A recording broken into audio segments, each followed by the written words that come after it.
kekuatan di jiwaku, ketenangan batinku,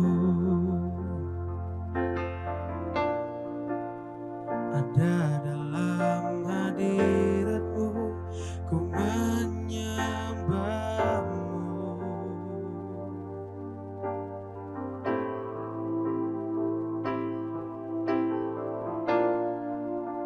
Tersungkurku di kakimu,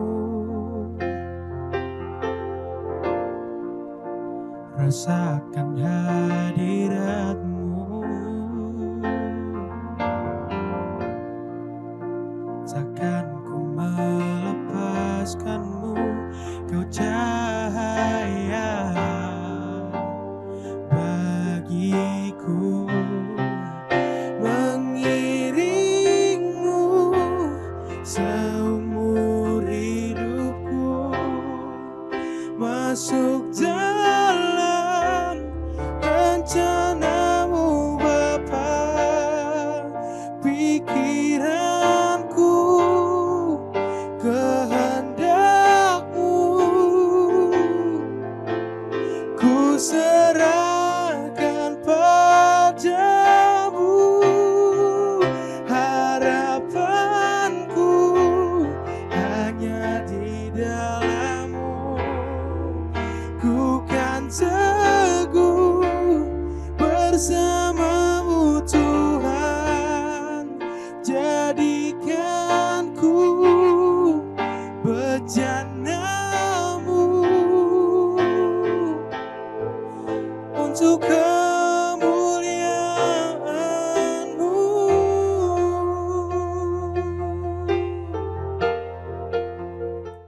Shalom, balik lagi ke Voice of Hope, Suara Pengharapan. Hari ini kita sama-sama mau belajar satu tema, harmoni karena mau diajar, diambil dari Mazmur 119 ayat 33 sampai 40.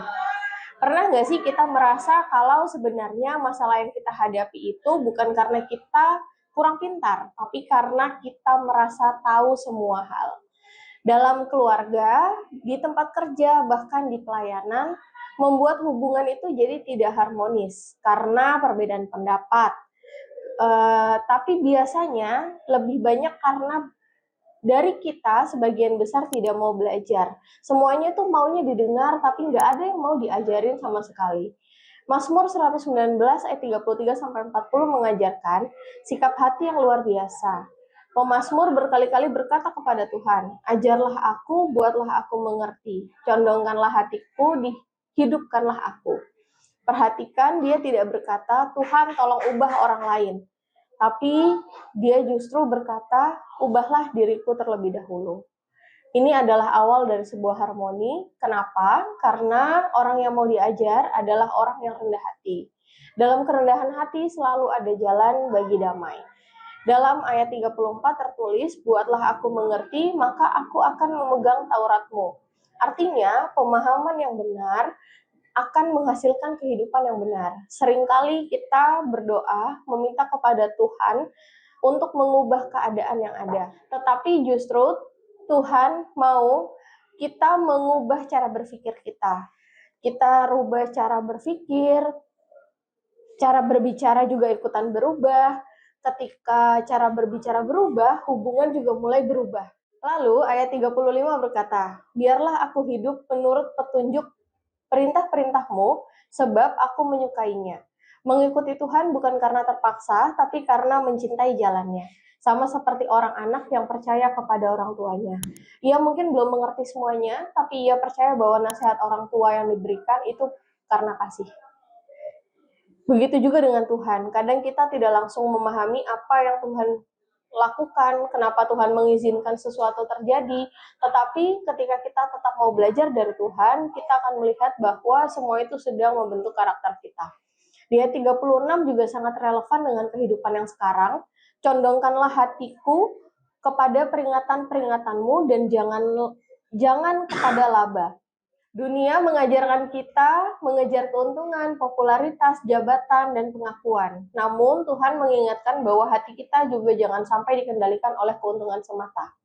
Karena ketika uang menjadi tujuan utama, seringkali keharmonisan keluarga menjadi korban. Persahabatan bisa rusak, bahkan pelayanan pun bisa kehilangan ketulusannya. Kemudian di ayat 37 berkata, lalukanlah mataku daripada melihat hal yang hampa. Di zaman media sosial, ayat ini terasa sangat nyata. Banyak yang menarik perhatian kita, tapi tidak semuanya memberikan kehidupan. Kadang kita terlalu sibuk membandingkan hidup kita dengan orang lain, terlalu banyak melihat yang sia-sia, sampai lupa melihat kebaikan Tuhan. Pemazmur meminta Tuhan menjaga matanya. Hari ini mungkin kita juga perlu berdoa, Tuhan tolong jagalah apa yang saya lihat, karena apa yang saya lihat akan mempengaruhi hati saya. Lalu pada ayat 38-40, pemazmur meminta Tuhan meneguhkan janjinya, menghilangkan rasa malu, dan menghidupkannya melalui firman. Ini menunjukkan bahwa belajar kepada Tuhan bukan hanya menambah pengetahuan, namun belajar kepada Tuhan membuat kita hidupnya semakin berubah.